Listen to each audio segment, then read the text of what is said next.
the 129 of the Battle of Ohio podcast. The Bengals are in the AFC Championship once again. Let's go. This is a strange new reality, and I'm not sure how to address it. The Browns, on the other hand, have a lot of work to do this offseason. Ha. Luckily, we got Joe Vorrell. Luckily, we got Joe Vorrell back from the Square Table Degenerates to talk about it. What's going on, Joe? Nothing too much, man. Just, I'm not going to lie. I haven't really thought about the Browns in several weeks.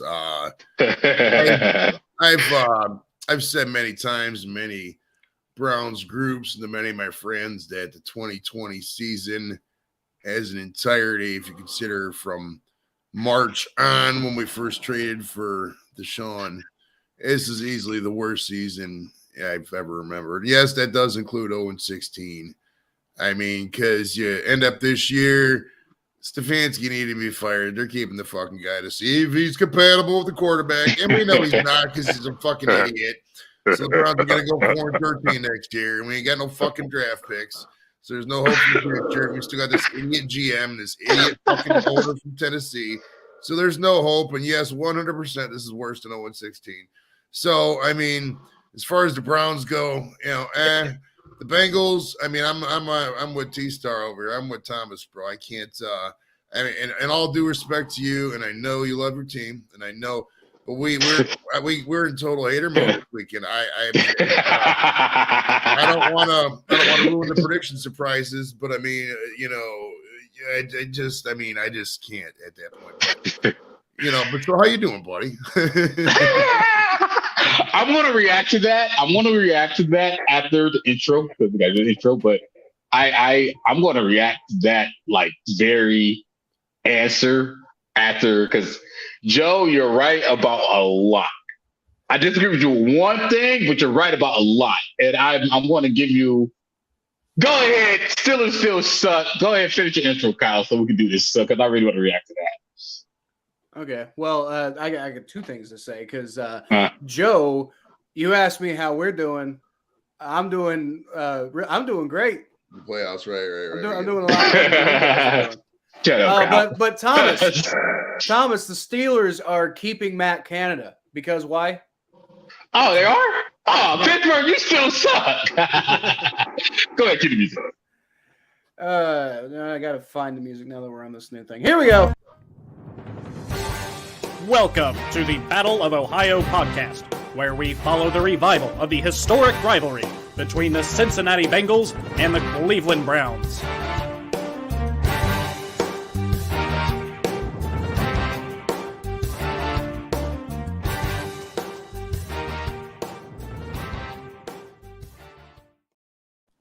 First of all, shout out to Mikey for showing up for the show.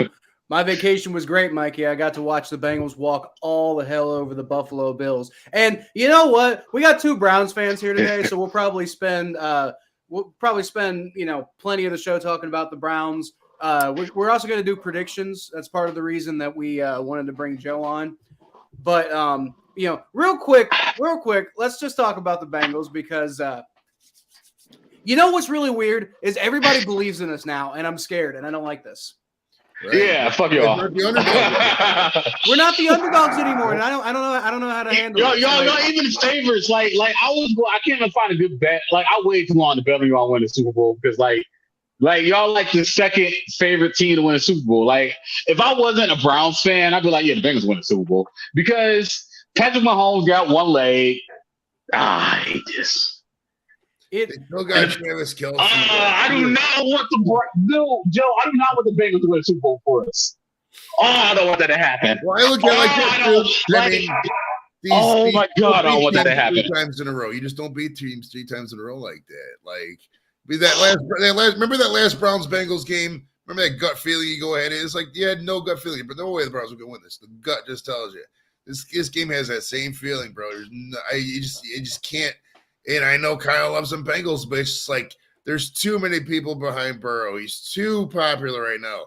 Everything's too on their side. They're not the underdogs, people would argue. You know what I mean? So it's like when that whole thing shifts and he's not the underdog role, they don't have that, or gritty kind of thing,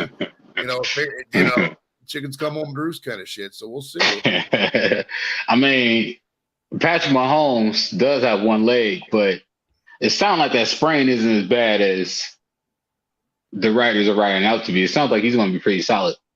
Good. Right. You want to beat the best, and you don't want to beat fucking Chad Henne. Exactly. Well, exactly. You don't lose Chad Henne either. You don't lose to him. Speaking of and you heard that you guys are way too young to probably remember this, but back in 06 when the Henne played for Michigan, there was a group called the Dead Schembecklers, and they had a song called Chad Henne is a bitch or something. It's so funny. You got to go back and see. I'll have to link it. I would. That sounds hilarious.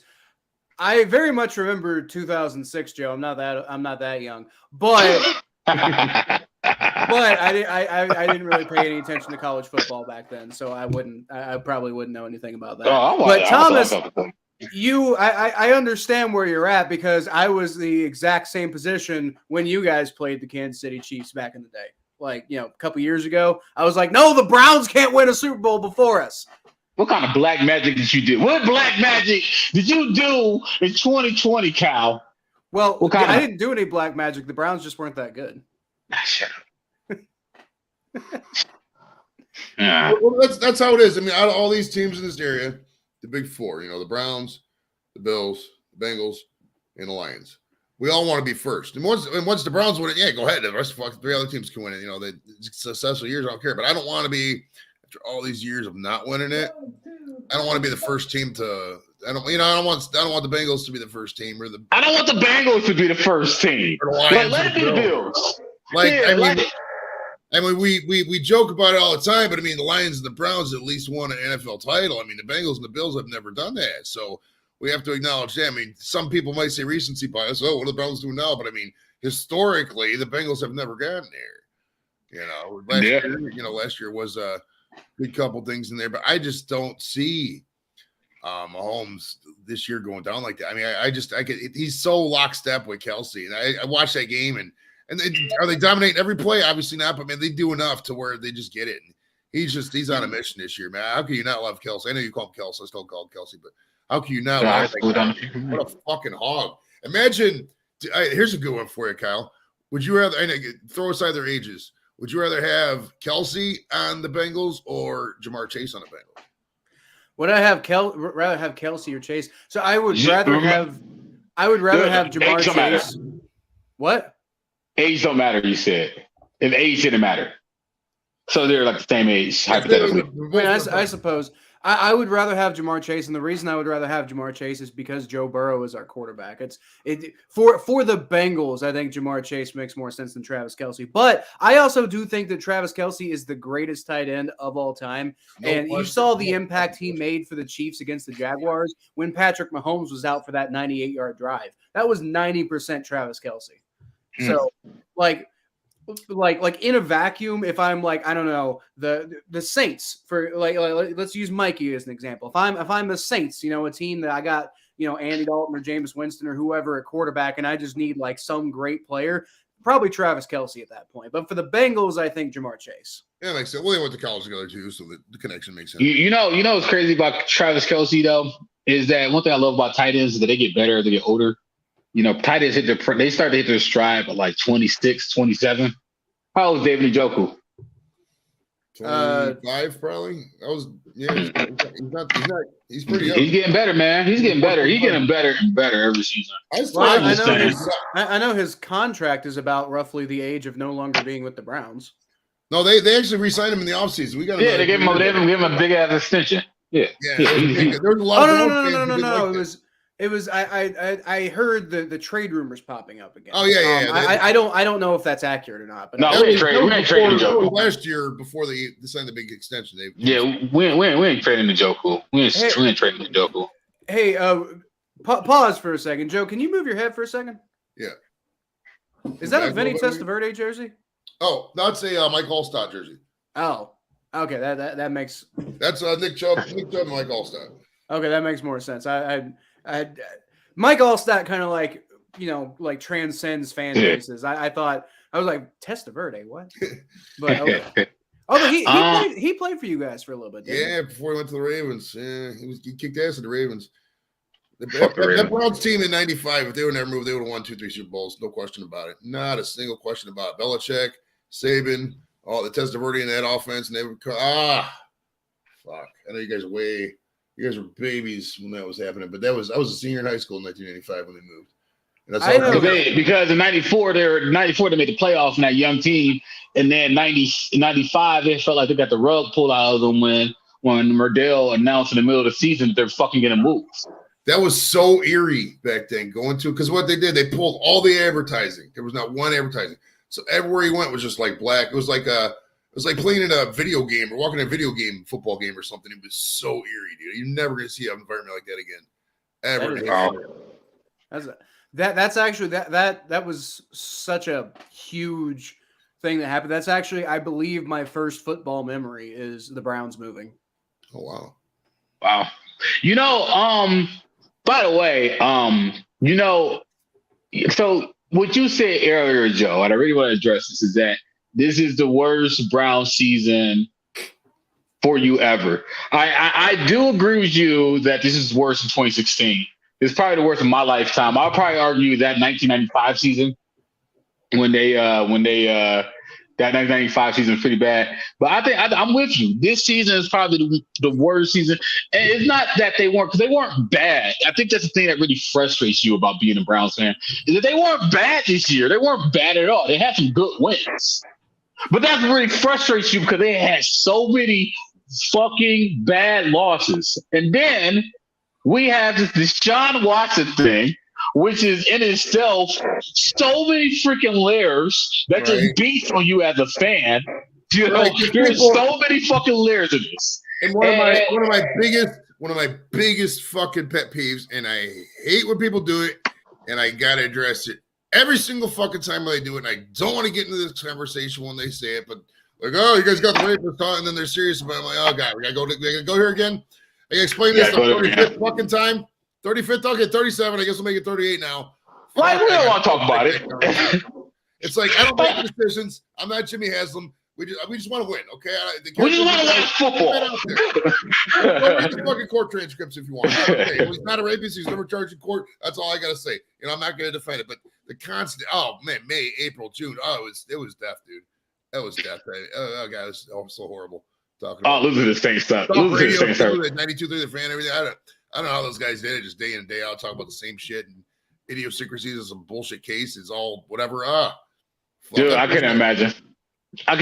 They just sounded miserable. Like Ken Carmen literally had one episode where he was just yelling into the mic to the point where he was like, "This has literally ruined my entire summer. Like, y'all don't understand.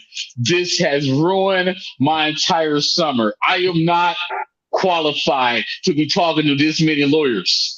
And I am not qualified."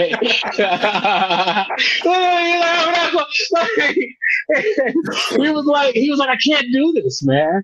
And then you got to worry about, and then you got women listen to it. You got plenty of women listen to it. And then, you're a public face, and you got to be careful on everything you say. Even if you believe one thing or another, you have women out there who listen to it. You know how the media dramatics stuff. We all know how the media could dramatics any story, and people run with it. And we got Twitter and emotions and all that stuff. Mm-hmm. We just want to watch football. Right. We just want to watch. I love Deshaun Watson, the athlete. I love him. But I just want to get to the point where I can talk about Deshaun Watson, the football player. That's what I'm hoping to get to next year. And that's one of the hardest things about this year. On top of losing to Atlanta, on top of losing to the Saints, on top of losing to the Jets, which was just like fucking horrible. On top of all of that, on top of having every single fan base on fucking TikTok and Twitter laugh at us hysterically while we're just go to the games and suffer. The best moment of the year this year was beating the Bengals on Halloween. So fuck you, Cincinnati. That's why going into next year, I don't give a fuck who we sign. I don't give a fuck what we do. I'm predicting 4-13 until my fucking head explodes because I'm not having no expectations. I'm not fucking going through this stupid shit again with this idiot fucking owner and this stupid GM Paul Podesta, fucking Eric Berry, whoever the fuck is out there. You want to hit a motherfucker in the money bars. Fucking playing baseball and fucking football. I hate, dude. You have no idea how much I hate Jimmy Haslam, dude. I sometimes I just want to I just contemplate for my mental health. Like, would it be worth it? Go over there, just take him out. They'd probably give me 10 to 15, but at least we get a new owner in there. You know what I mean? I can plead my way out and say it down a little bit. That's where I'm at right now with this, bro. That's where I'm at. It's just so fucking mind-boggling. The Browns. So you said you're predicting 14-3 until your head falls off.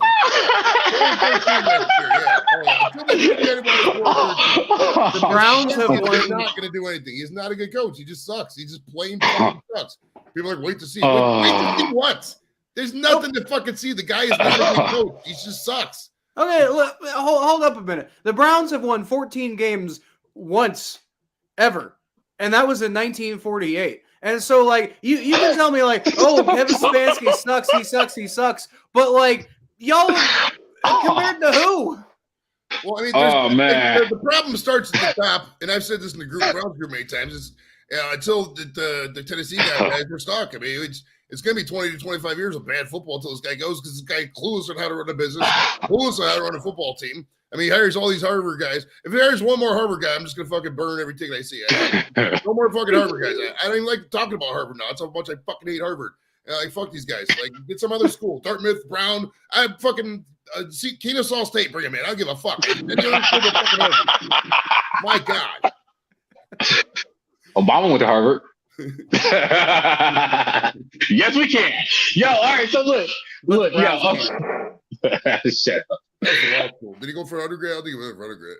No, he went for law school. Yo, by the way, so look, speaking of the football aspect of things, going next year for the Browns is just, honestly, I think that their offense is going to be fine. I think we need to revamp that defense and go from there.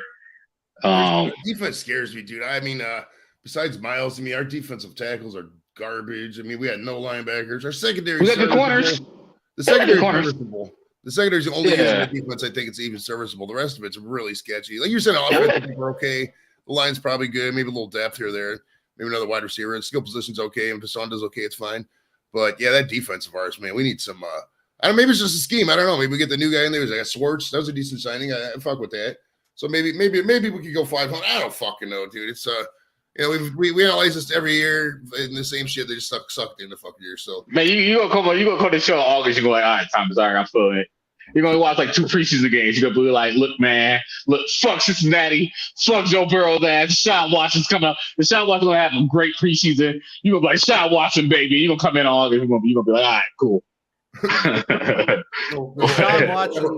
Deshaun Watson this, Deshaun Watson that, but like I'm pretty sure the one game that we've actually beaten you guys in recently was with Deshaun Watson.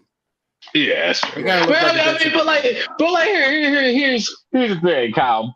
I mean, like you were right about him being rusty, but even still, like even him being rusty, he really didn't play that bad for real. Well, he had 7 touchdowns, 5 interceptions, and 2 rushing touchdowns. So he had 9 touchdowns in 6 games. He went 3 for. He won 3 games and lost 3 after missing 2 years.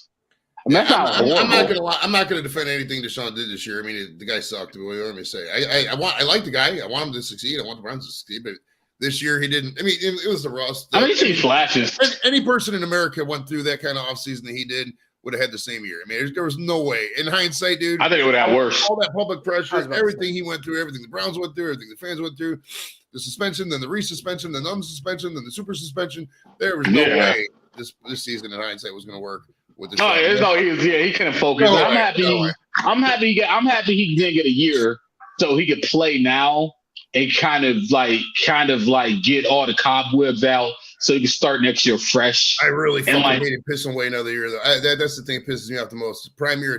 I know. You knew it was over though. Like that's the whole thing. We all knew the season was over, and that's the problem. Is that they just keep on giving us hope. They just hang around all season. You know, goddamn year next. You could if you run in the tape, fucking record right now. You know, goddamn year next year Stefanski's gonna suck. The guy sucks. He's not going to win anything. If they win more than 6 games next year, I will be surprised. Stefanski's just not a good coach. He just can't win anything. And like you said, the problem starts at the top. So, I mean, what the Browns need is like how the Cleveland baseball team got the Tito Francona problem. Terry Francona is one of the best managers of all-time Major League history. It's undoubtedly. Yeah. Without that guy, that team would have been fucking last place all the time. We need something like that. We need something like that to fucking buffer from the shit management.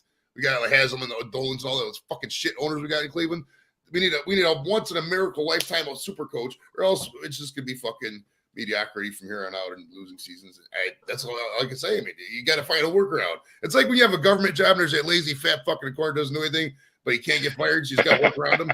So everybody else picks up like 20% more. That's all we got to figure out some way. Work around this fucking idiot. Okay, we can get to predictions in a second, but right before we get to predictions, I want to say this. Joe brings up a great point. The thing is about the Browns this year that they have going against them that they didn't have any other year is that there are 2 other sports teams in Cleveland that would I'll trade Dalton for Brissett. Yeah, that's a smart move. No. But there are 2 other teams. There are 2 other teams in Cleveland that are doing well. So if the Browns are bad, they're just bad. We can root for the Cavs. We can root for the Guardians. The funny Both thing of them are fine. The Browns are so bad, and you listen to sports talk, and the other teams will be doing good, and they never talk about the other teams. We want the Browns to do good so bad that we completely ignore the good teams in town. That's how fucked up. Yeah, we just completely out of the all exist. Right. Like the Guardians are probably going to win 95 to 100 games this year. The Cavs are going to win 45 to 50 games this year. The Browns won 7. So I have a chance to see 150 wins with the other teams or 7 from the Browns. Right, and none of them at home either. I'll get the predictions. I'm ready. We're doing predictions or anything else we want to talk about the Bengals. Anybody hurt? You know what's nice? I figure we can just wait until predictions to talk about the Bengals because the Bengals are playing this weekend. All right, cool. Well, shut the fuck up. All right, so let's do the other game. Let's start with the other game first.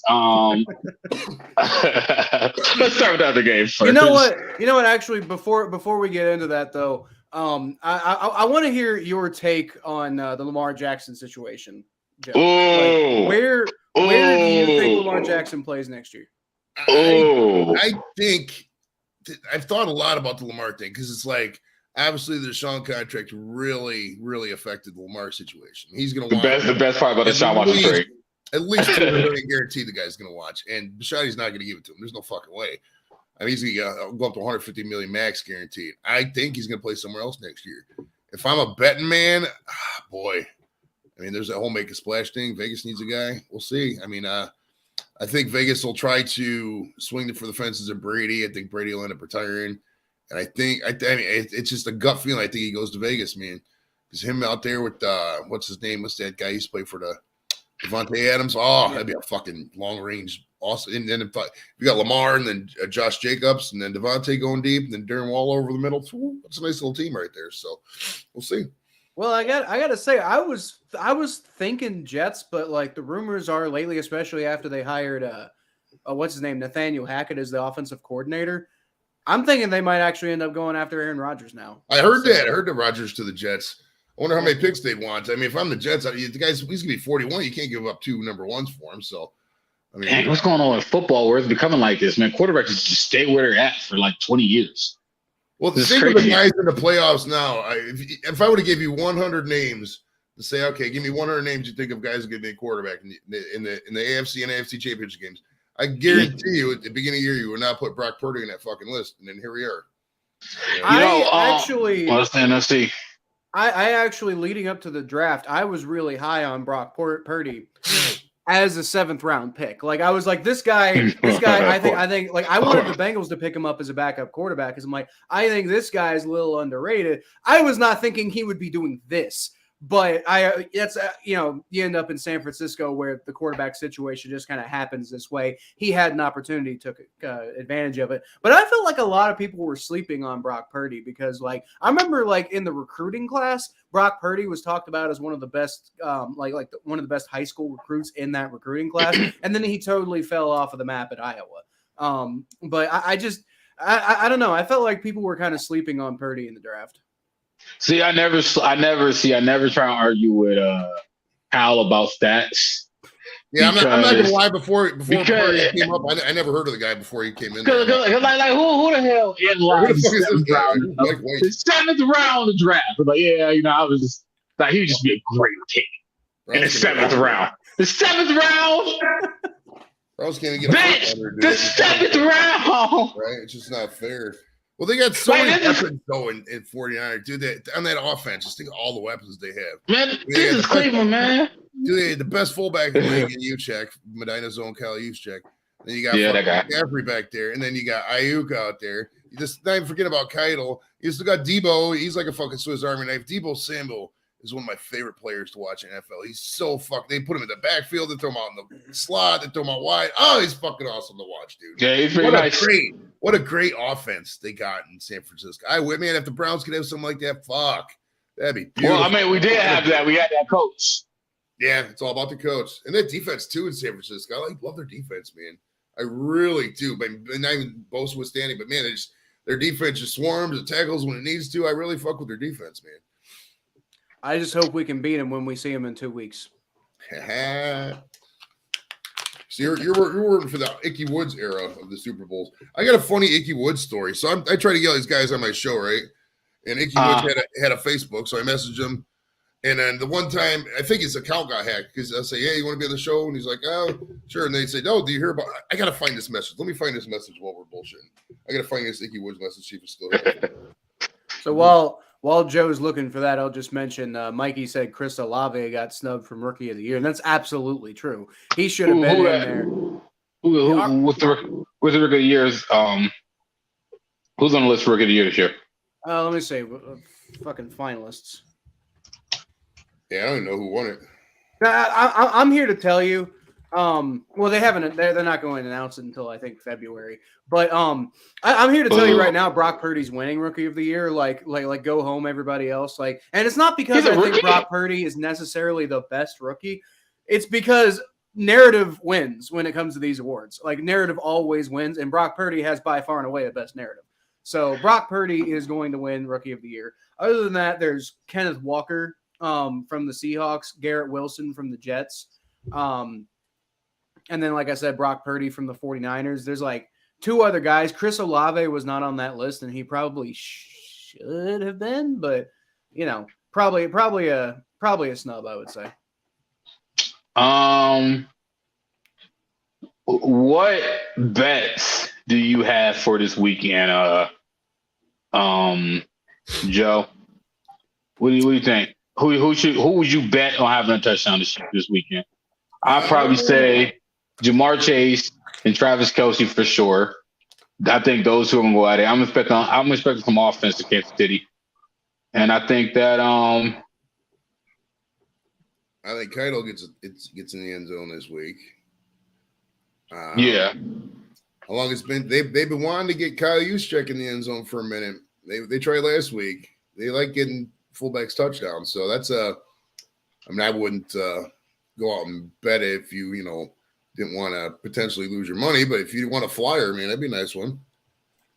All right, let's see. Let me look at this game real quick because I could probably get this. I'll probably what's the spread? What's the spread in the over/under on that San Francisco? I'm looking at it right now. So for San Francisco, the spread is the Eagles by 2.5, and the spread on Bet Jack haven't come out yet for the Bengals and the Chiefs. The Bengals and Chiefs spread keeps jumping back and forth. The Bengals are favored by 1 and the Chiefs are favored by 1, and it keeps jumping back and forth. So that one we're probably not going to find out what the true spread is until right before game time. Oh, look at you paying attention at betting too. Have you made any bets yet? Are you betting behind our bet, Cal? I'm a video editor for a sports betting channel, Thomas. Okay, so never mind. So I'm gonna go with yes. You have been betting. I did bet on, and I was so pissed. I can't remember if I had a chance to mention this on this podcast. I know I mentioned it on my channel, but I was so pissed because I bet on the Bengals-Ravens game because I got the $200 in free bets, right, that they were doing for Ohio. Mm-hmm. And I put it on a prop bet, which was the Bengals and Ravens both scoring a touchdown and a field goal in each half. And I came within one single field goal of getting that. I was so mad. Now again, it was free money, so I didn't actually lose anything. But I could have won $6,000 if that had hit, and then I got nothing because like there was minus one field goal. I'm like, are you kidding me? And it was mostly because the Bengals were like slowing down at that point and really just trying to manage the clock. All right, so I found the Ickey Woods message. I thought this guy was Ickey Woods at one point, and I write, "Hey man, just checking to see if there's any interest on this interview at all. Hope all is well." And he said all is great. And then out of nowhere, he goes, "Hello, how are you doing today and family?" I should have thought the way he said that was a little odd. And I said, "Doing amazing, brother. How about yourself? Good to hear. Am doing pretty good. Enjoying moment of life." And I really should have thought when he said that there was something up. And I said, "How is the schedule looking? Would you be free for an interview in the next couple of weeks?" He says, "Not really." And then this is where it gets funny. He says, "Do you by any chance heard anything about the Fed government grant?" So Ickey Woods' one account is hacked. And the other one I had sent the same thing to, and he said, "I do interviews," and then they just looked at the show, and then the message just sits there. So I don't think Ickey Woods is ever going to be on the show. But I mean, I talked to two different Ickey Woods accounts, and one was probably hacked. So there you go on Ickey. Probably why you got two, because one got hacked. Right. Well, you get Ickey Woods on your show, I'll watch that one. With that said, we did talk about the Eagles. What did you guys think about the Eagles? Well, I think the Eagles are good, but how good are they? Well, the Eagles have it's really hard to say because like they were going up against the Giants, right? Like what is the standard really going on there? Like I don't know. I think the Eagles are really damn good, and we saw it throughout the season. Their running game is just like there's so much talent. I mean, you got Miles Sanders, you got Boston Scott, you got Kenneth Gainwell. I mean, like, you know, those three guys, just mind-boggling that they have all three of those guys. Like two of those guys could be starters on a lot of other NFL teams, and then Kenneth Gainwell, you know, he's a rookie, but still, like I don't the main thing with the Eagles is I keep having this feeling that the other shoe's going to drop with Jalen Hurts. Like it hasn't yet, and you know he very well might win MVP just because of what happened this season. When Jalen Hurts was not there, the Eagles were not the same football team. So he has such a call for the MVP. I just wonder, is he going to make it past that San Francisco defense? And if he does, is he going to make it past that Bengals defense? And those are the only two questions I have because there's not going to be another scenario. Well, I think the NBA, I think the NFL champion, the Super Bowl champion, is going to come out of AFC anyway. I think the AFC Championship is the Bengals and Chiefs game. I'm sitting here thinking about it. I'm with you on Jalen Hurts. I think he's good. I think the Eagles are a great team, but I just had this feeling that the Eagles played in AFC. I don't think they would have the success they have right now. I just don't. I just don't think they would have the same success they're having right now. Yeah, I think it depends on what division they're playing in. I don't think they're as just good as their record is. It's like they played the NFC was so randomly weak this year, like top to bottom. I don't think any of those teams were really that good until these Niners came up, man. It's like, the Vikings were trash, dude. Like you said, the Giants, Packers. I mean, there's so many the Cowboys. They were dismembered. I mean, they just such garbage teams had such phenomenal records in the NFC. I think a lot of those records were artificially inflated just because of the, shit talent and competition. Like you said, the Eagles, who did they even play? They played the fucking bye week. So it's like, I really think the Niners are going to come on strong. It should be a good game. I think there's a small potential for a Niners blowout here. I really do. It's probably going to be something like, 24-21 Niners, something like that. But is that your prediction, 24-21 Niners? Yeah, let's roll with that, 24-21 Niners. So you got, well, I guess just by definition there, you would have the Niners covering the spread because you got them winning. Yeah, they're going to be whatever whoever wins the game is going to cover spread, in my opinion. It's not going to be like a 1 point or 2 point game. Okay. So So if okay, interesting. So you think it's going to be like big one way or the other? Yeah. Okay, all right. What about you, Thomas? What you got for this game? I'm gonna go with the Niners too. Okay. As well.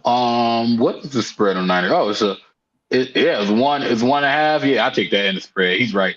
Yeah, I'll take the spread on Niners. If I was betting on this game, I'll take the money line and I'll take the spread.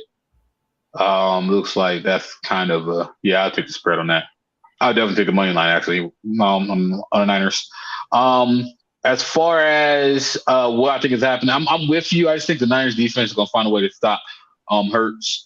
I know the Philadelphia Eagles have multiple levels of players that are just like great on defense as well as offense. I know that their defensive line is insane. They're gonna give Brock Purdy some problems, but something about that offense, something about Shanahan, something about Purdy. That all those weapons, McCaffrey. Yeah, I gotta go with the Niners. The Niners are the best team. Is the best team outside of quarterback in the league. I'm really kind of conflicted on this one because like I think I agree with you guys that I think the 49ers are going to win. I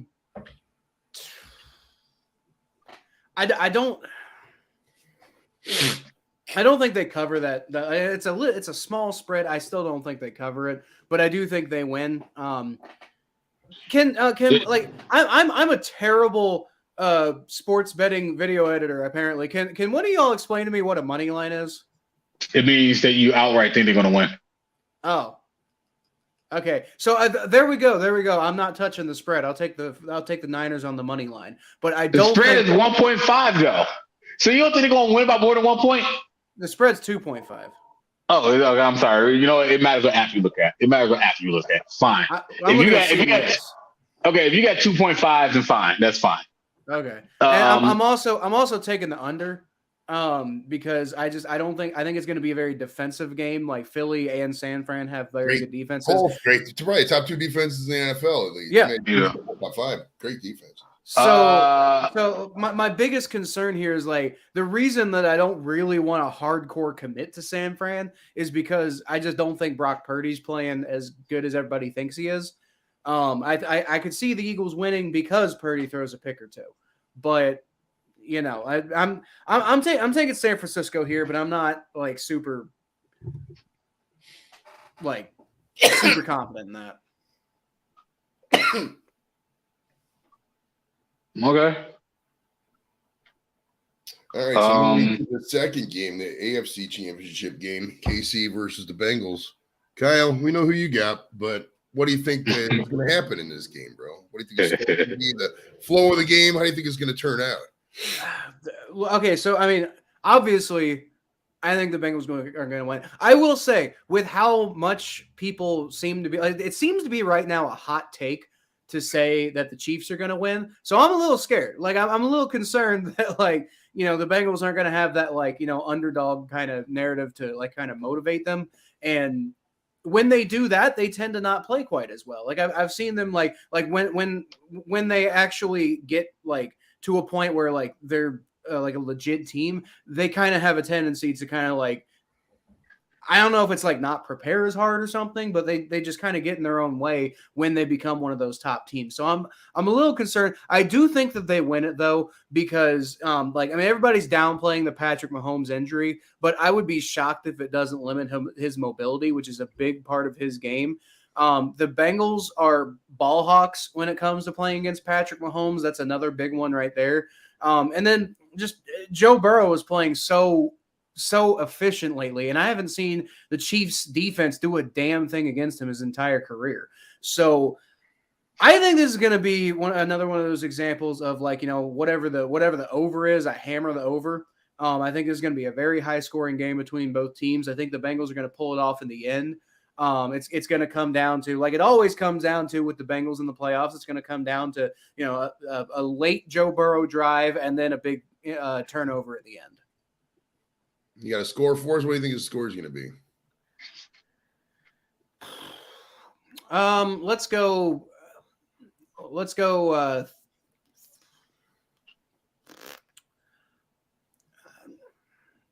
37-34. So that's a shootout. That'd be a game for the ages. That's a game I like to see. That sounds like fun. That does sound like fun. They had a 37-34 game. Like one of those recent games they played with the Chiefs was 37-34. And that's kind of why I didn't want to pick it, because I didn't want to pick the same score. But I do think both teams are going to go over 30. Jacob Conley. I'm on Facebook. This is the first time we've really done this because it's been a couple weeks for these guys, but I was 8-2 on Facebook, I think. I predicted the wild card weekend I was 5-1, and then last weekend I was like 3-1, I think. Was there 3 games? I can't remember. I've done pretty good so far in the playoffs. I like the trash talk here, Conley. So, all right, a couple bets. Do you think so? The over under for Joe Burrow on touchdowns, according to Bet Jack app, is 1.5. You think Joe Burrow get more than 1.5 touchdowns? Would you make that bet? Oh yeah. I would too. Yeah. I don't think he gets one. Take the under in it. The under in that? Yeah, because they're going to run the ball a lot too, I think. What about Brock Purdy? Brock Purdy's also 1.5. I'd take the under on that. Jalen Hurts. Boy, that's right on the edge. Now, does he if he runs one in, does that count for him too or no? Nah. No, it's passing. These are passing touchdowns. You know what? Take the over. I'll take the over on that. Yeah. Okay. For Jalen Hurts. Yeah. Yeah. Probably. No, I'm going under. I'm going under because that San Francisco defense. All right. Especially because I think he'll probably get like 2 or 3, but it'll be like 2 rushing touchdowns or something. So for me, for this Bengals game, so I'm struggling with this Bengals game. I'm going back and forth from this. I'm with you, Kyle. I really think that that Patrick Mahomes' leg injury is a problem, but I do think that adrenaline can help. I get like my knees were just bothering me for a minute. I sprained my knee, and I was like, yeah, my knee kind of hurt, and then I broke my wrist. I knew what real pain was. So I mean, I don't know how much pain Patrick Mahomes is in, and I don't know what's going on. Patrick Mahomes, I do even know if I want to make a bet on this. So I'm not sure, but I still just think that he got enough in the tank because he's freaking Patrick Mahomes. He still found a way to win that game last week. He still always finds a way to win games. He still got that arm. He's still magic. And like Joe said, it's really hard to beat a team 3 times in the NFL. It's really hard. I know you guys have been beating them, but it's really hard to keep on beating teams 3 times. And it's really hard to beat them twice. So, especially a team like with Patrick Mahomes. Oh, he's coming for you guys, man. Mahomes is I'm not sure, man, but he's ready for y'all. I'm going with the Chiefs. I'm doing it, Kyle. Even though I said that I'm taking the Bengals to win the Super Bowl, I'm going back on my pick, Kyle. I'm taking the Chiefs. All right, then. So, hey, Joe, Thomas, fun fact. Joe, his first name is actually he's got the same first name as Patrick Mahomes' father. Ah. Yeah. Nice. Yeah. So you're Patrick Mahomes' dad? Tell him the ball out on Sunday. I'm telling this to me at $500,000, I'll be set for life. $500,000. You just want $500,000 is all you want. I'm not picky, bro. I'm not picky, bro. $500,000, the best quarterback in the NFL. Hey, just give me $500,000, son. Not a picky man.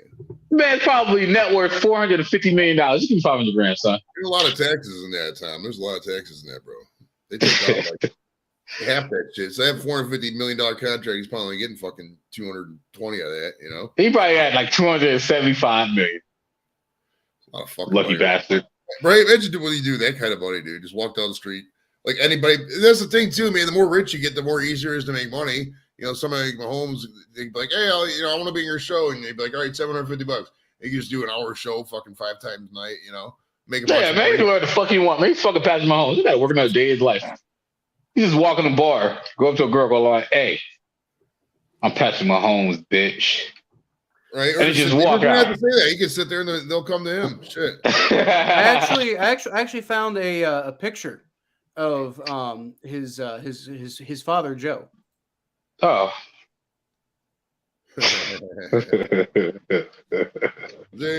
Hey, I'll tell you what, Joe Burrow does have some serious fucking style. He's what? Hey, Joe Burrow was what we wanted Baker Mayfield to be so bad, and it just didn't never materialize. It never did. I mean, that flashy substance guy, getting the job done, and it just never happened. And we passed up Patrick Mahomes. And Deshaun Watson. Oh, my goodness. So where are you on the spread, Thomas? What's the spread for the game? I believe it's at the moment. It's probably not going to stay this way because it keeps fluctuating. But at the moment, it's a point in favor of the Chiefs. Point in favor of the Chiefs. I'll take the Chiefs. I'll take the spread. I'll take the Chiefs and I'll take the spread. I'll take that point. Obviously. I mean, I don't think if they're going to win, I don't think they can win by less than a point. So they're not going to tie. Yeah, I'll take the Chiefs in the spread. Like that's the easy one. I don't know about that. What about you, Joe? What's your pick? I got the Chiefs winning this. Like I said a couple times earlier, I think Mahomes is just gonna ball out. I mean, his sidearm and the way he just gets shit done, and you can just tell in his gut he's gunning for the Bengals this year. I think what's the over-under? 46. Is that right? I was right 1 point over what I was going to predict. I think it's going to be like 20. It's probably going to be like 30-17. The Chiefs. It'll be like 20-17, like coming down to the last wire, and there'll be some kind of mistake, and the Chiefs will get another quick touchdown, something like that. But I think the Chiefs do win it. And it'll be kind of close towards the end, but I think there'll be a couple random mistakes, that people don't think, fumble here, interception there kind of thing. And I think I just think the Chiefs and the Niners are going to be there, man. It's going to be a wild Super Bowl. And I will admit, for full disclosure, 10 to 20% of that pick is just me being a hater. But, you got to do what you got to do. Like I said, of those 4 teams, I want the Browns to be the first one. What do you guys think? I saw somebody on Twitter posing this question. But what do you think would be the most compelling and least compelling matchup of all? I think, was it 4 possible Super Bowl matchups? The most compelling for me would be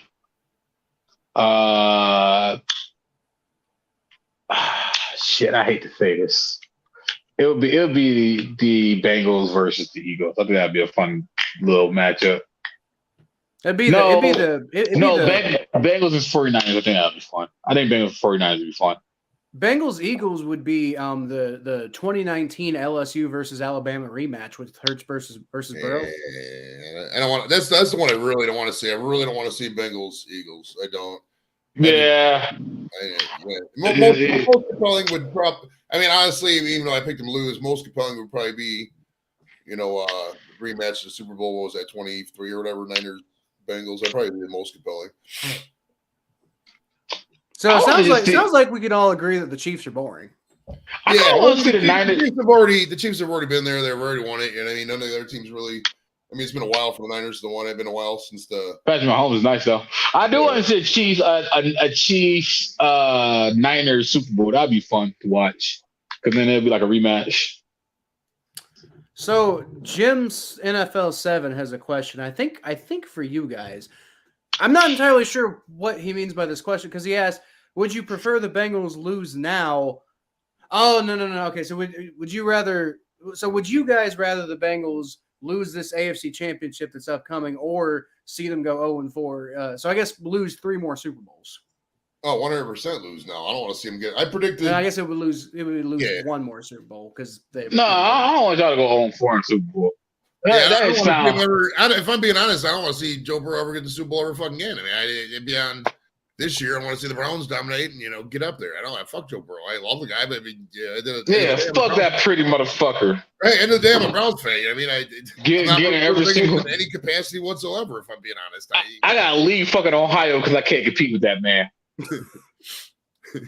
I will answer that question for myself because I assume it was directed for you guys, but I mean me personally I like if the Bengals like win on Sunday and then lose the Super Bowl. I said last year, after watching the Bengals go to the Super Bowl and then lose to the Rams, like yeah, it hurt, it sucked. The Bengals losing to the Rams, but like, dude, we were in every single week that the NFL existed last year. Like, I got to talk about the Bengals all the way through the end of the season, all the way up to the Super Bowl. It was the most fun I'd ever had in the NFL season before. So it's like, yeah, if we go to the Super Bowl every year and lose, I'm okay with that. It would suck. I want to win, but at the same time, like, I'd rather have a shot at it than not make it. Kyle, the Cavs didn't win in 2016.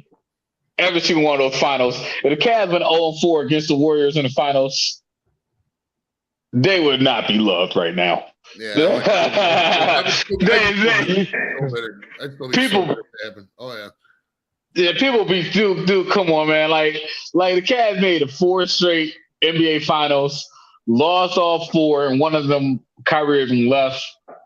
Man, dude. That 2016 Cavs win changed so much stuff that people don't even realize. Like that would have been a Warriors dynasty. Like they would have been probably one of the best considered NBA teams of all time if we didn't do that. You know what I mean? It was what a phenomenal comeback from 3-1. Ah, how beautiful. I mean, a small market too, like Cleveland. Like you're talking about like, and then after that you see Toronto win, and you see Milwaukee that one win. championship changes so much. Like imagine if the Bills changes the whole landscape of the NBA. It does. Imagine if the Bills won it in 90 or 91 or something and beat the Cowboys, or you know what I mean. Imagine if the Bills won one of those games, how different Buffalo would be, how different the NFL would have turned out. You know what I mean, there's a lot of things just that when a small city wins that one championship out of that, that's beautiful.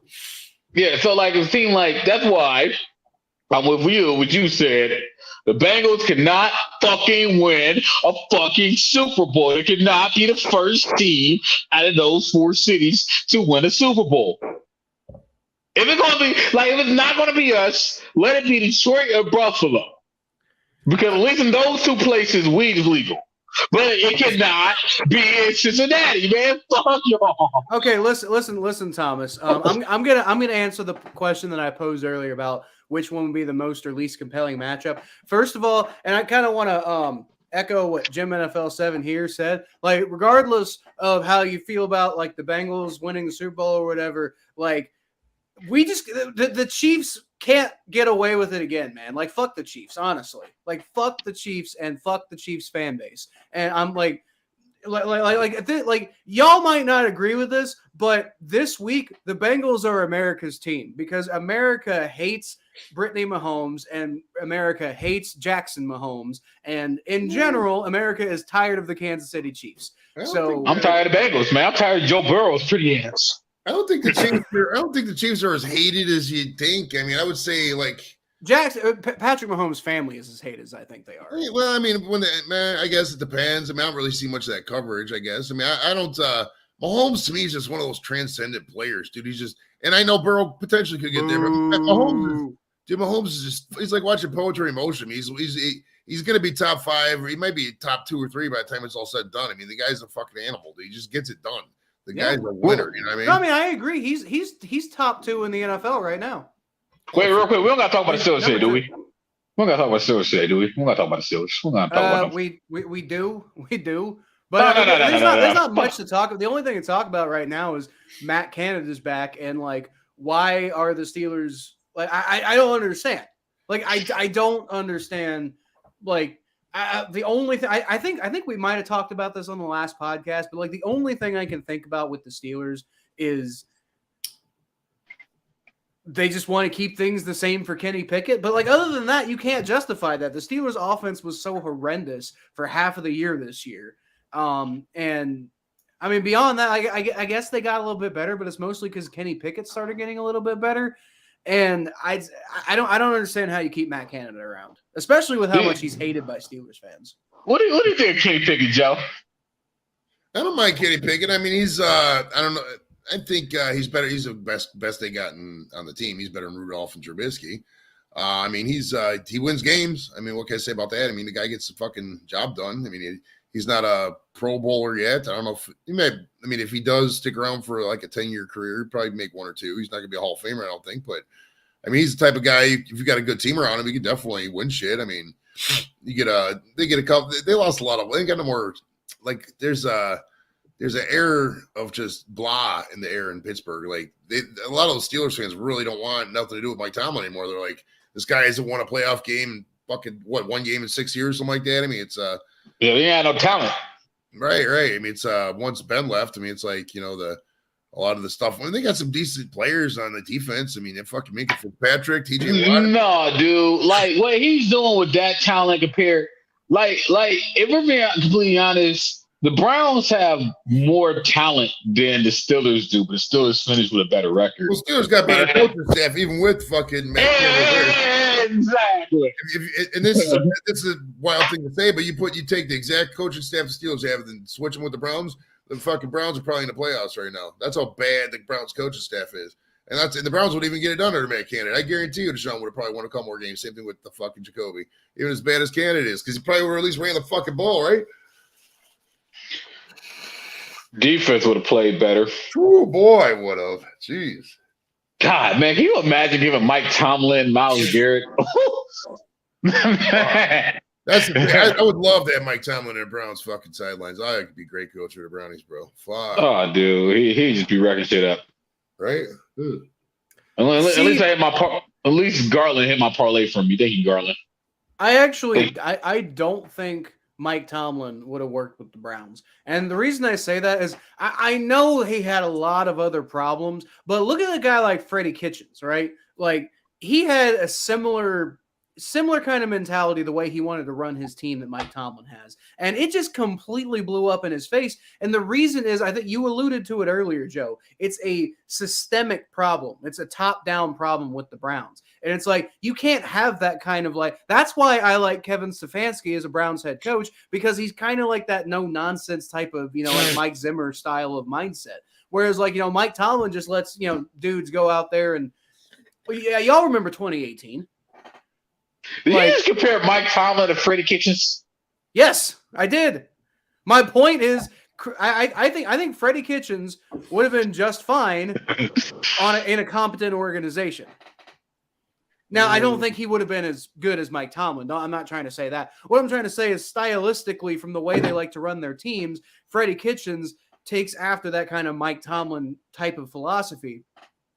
And Mike Tomlin on the Browns probably would have been ran out in 2 or 3 years. Like they run out all of their other coaches. Hey, I got a good question for you, Thomas. Out of all the Browns coaches since we came back, which would you have taken this year to coach the Browns? Like I say, you pick any Browns coach that we've had since we came back. Can I give you a coaching staff that I would take?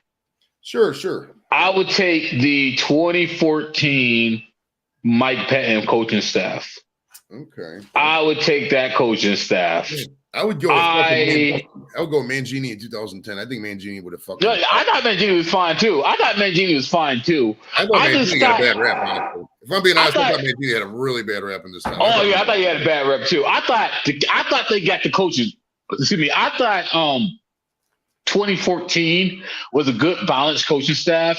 But if I were to redo anything in 2014, even still, I still thought the coaching staff, I thought Mike Pettin and Shanahan worked so well together, and they just had this buffoon that they were forced to be married to.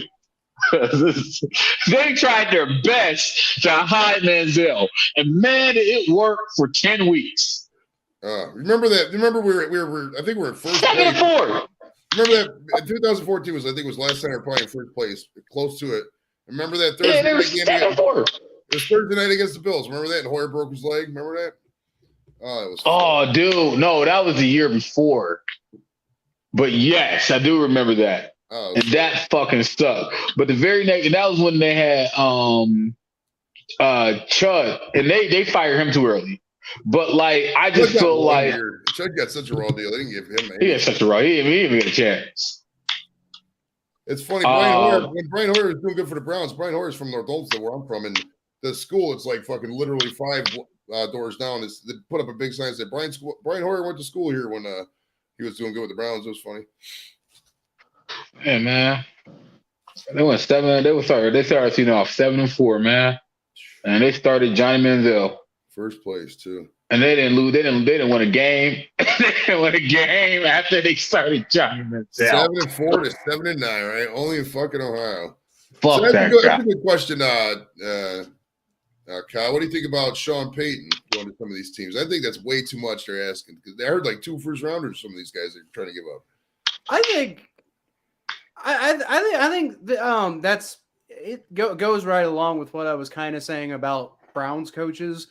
I just like head coach is a head coach, man. Like you can have the greatest head coach in the world, and he's not going to overcome organizational problems. He's not going to overcome player problems. Like you might get a guy like Mike Tomlin, admittedly, very good coach, and I think he's gotten the absolute most he can possibly get out of, like this system that he's built in Pittsburgh. Unfortunately, I think he's built kind of maybe like a system that, kind of like had a small chance of actually hitting. And when it didn't hit, it kind of toppled over. And that was kind of how I kind of felt about Sean Payton. The difference is Sean Payton got himself a Super Bowl ring before everything kind of toppled over. Now, I think it would be a shame for any team that wants to be competitive anytime soon to go get Sean Payton because he's not going to be the missing piece. And the problem is Sean Payton doesn't want to be part of a rebuild either, right? So I don't know if he's going to go to a team. I don't think it's going to work no matter where he goes because he's not going to go somewhere where he is actually going to work, which I think would be something that would be like a long-term type of deal. He's going to go somewhere like Denver, who's like, well, I think we can get the most out of like. I can see Denver, 100% Denver. Right, and he's going to be like, oh, I can get the most out of Russell Wilson. But, the problem being that would be Denver making the exact same mistake that I said that they were going to be making if they went and got when they went and got Russell Wilson. I'm like, Russell Wilson, I think, is still, a very talented quarterback who can still do a lot in the NFL. And he might even be able to do a lot for the Broncos. But how often do quarterbacks go from being, all pro, amazing Hall of Fame level quarterback to going to a new team and still being that right away? It's like the list is Peyton Manning, and that's about it. Like Drew Brees did great in New Orleans, but I mean, he was recovering from that shoulder surgery, and he wasn't playing up to that standard in San Diego near the end.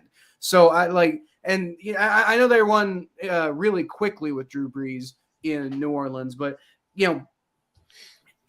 Sean Payton, I don't think is going to have the patience to, especially with somebody like Russell Wilson. He's not going to have the patience, and it's just going to be one of those things that kind of goes up in a ball of flames if he goes to the wrong spot. Sean Payton, I think, could be a fairly good guy to go to the New York Jets or something like that, right? And kind of like eventually go get his guy at quarterback and kind of over the next 2 or 3 years build a really good system. But they're not moving on from Robert Saleh, right? So, I mean, where would be a good destination for him? I mean, Mikey, don't kill me when I say this, but maybe Tampa Bay. Don't kill me. And also, that would never happen because the Saints would never trade him to the Buccaneers. It would require like 7 first-round draft. Right, it'd be a ridiculous amount of talent to go back. I kind of. By the way, I'm kind of feeling this. I'm kind of feeling this. How about this? Lamar Jackson to the Saints. That'd be interesting. Like Lamar Jackson replacing Andy Dalton. That seems like harmony. Mikey is not feeling the Tampa Bay comments. Sorry, man, I need Darius Garland to get one more freaking. No, don't put Darius Garland on the bench. I need one more assist. For a double-double. Hey, let's that's $150. Thomas, you got to stop this gambling, bro. You're an addict. We're calling a halt to it, bro. We're gonna do an intervention here live in the air, bro. No more gambling for you. You're right. He's like, you're right, motherfucker. I'm gambling more. Double down, bitches. No, I'm not. No. I've been burnt too much. I've been burnt way too much already. I'm already yeah. Gambling's more. I don't mind. we're just 1 point away, and just like, oh, I got it. And then people keep on missing these threes, and it's just like, God damn it. Evan Mobley, why are you pulling up for a three? Take it to the hole, bitch. Love you. I don't mean calling you a bitch in like a mean way of calling you a bitch, because like it's like, I love you, bitch. I'm going to stop talking before I get canceled. And here's the thing, bro. When nobody knows who the fuck we are, we can't get canceled. That's the beauty of this level. Yeah, I can see it 10 years later. Thomas Sargent saying bitch on his podcast in 2023. Like you think people are more sensitive now? Man, give it 5 years. Give it 5 years. Also, like, it's not going to be. There's a tipping point here soon. It's not gonna. You're not gonna keep seeing this cancel culture go anymore for 5 years. This is 2023. There's gotta be a tipping point, man. Because yeah, like, you gotta run out of people to cancel, right? Like we're canceling so many people that like you gotta be canceling your favorite person. Like nowadays, canceled. Well, I mean, Rick and Morty. Well, he did do some crappy stuff, but I mean, the whole thing is that what's gonna happen is you're gonna cancel so many people until everything's bland and people are like, ugh. Fuck right, that. Right. I like the bad people. Also, like, unlike, by the way, congratulations, Joe. I saw that post from you a couple months ago at this point. But we, however, like my channel and the Battle of Ohio podcast channel, neither of them are monetized yet. So what are they going to cancel? Right, exactly. There's nothing to cancel. I don't know. It's they. I'm scared of they. They are scared. The same people who whoever they are, they're scary. They're scary. They take a story with it and they run with it. I don't know where they go. I don't know who's listening to these people, but they are scary. Once you get that fan base, though, like if somebody was trying to cancel me on YouTube, I'll just go live and my buddies would be like, whoever. Can we cancel this guy? YouTube's one of the funniest places like that. Go on anybody's stream without exception. I mean, there's here now and then when people are, fucking idiots like that Eliza Blue chick, but like most of the time, I mean, no matter what your thing is, your audience and subscribers are gonna be with you like lockstep, dude. It's a crazy loyalty they have on YouTube, man. It's a different loyalty than it's like TikTok and all other bullshit. YouTube is where it's at, man. I love YouTube. I really do. It's crazy how many it's also crazy how many like accounts are out there too, man. Or like how many forums videos out there. Like right now, I could watch an interview of Alex Jones and Kanye West. Right? Yeah, my God. But anyway, y'all, I think we're a little bit over an hour now. So I think unless you, Thomas, you or Joe, you got anything else to say about? I try to get canceled. All right, well, we're gonna stay on that then. But that's all we got for this episode of the Battle of Ohio podcast, y'all. Joe, love having you on the show, man. Love to have you on again at some point. Oh yeah, but, yeah, that's pretty much all we got for this one, y'all. So, check us out as always. We got our own. We're on the Spot Pod Network now, so go check them out. We're on Podbeam. We're not quite. I'm not sure what's going on with Spotify and Apple Podcasts just yet, but it's going to be what's going to be. But you can always find us on this YouTube channel. Go check out my YouTube channel, which is Kyle Phelps. I'm a lot more active on there now. Thomas, you can find him at T_star94 on Twitter and Instagram, and then Thomas J Network on YouTube and TikTok. And then Joe, where can they find you? Square Table Degenerates on YouTube and Joe Vorrell on any social media, but the YouTube channel is the focus. Square Table Degenerates on YouTube. All kinds of great interviews, man. It's a fucking blast. Oh, you got some great interviews, I think. Joe, when you say your name really quickly and like, my ears kind of like don't hear the whole thing like all the way through, it kind of sounds like Joe Burrow. It does. Joe Burrow. It's very similar. Same amount of letters too. 6 in the last name. Yeah. Hopefully his middle name's not James, is it? Because that's mine. No. I'm so sorry. I just missed that parlay. Hey, Kyle, do you know Joe Burrow's middle name off the top of your head? Lee. Is it? Oh, you know it. Okay. Well, it's because he's got that. It's just like It's because he's got that. There's that like parody account of him on Twitter, which was like like you know they had like the whole Andrew Luck parody account, which was like a Southern general. Oh, that was and it so was funny. Like Andrew C. Captain Luck. Oh, that was so fucking funny. Yeah, they're doing something like that with Joe Burrow, and it's like Colonel Joseph Lee Burrow, and that's the only reason I know his middle name. Oh, okay, nice. It's fucking. Damn, I was a fifth away from winning $150. But anyway, y'all, that's pretty much all we got for this one. So I'll leave y'all as always with a hootie. Here we go, Brownies. Here we go. Roof. And Thomas is just sad. All right. I'm on $150 here. I'm going through it right now. That was free money, bro. You didn't lose nothing.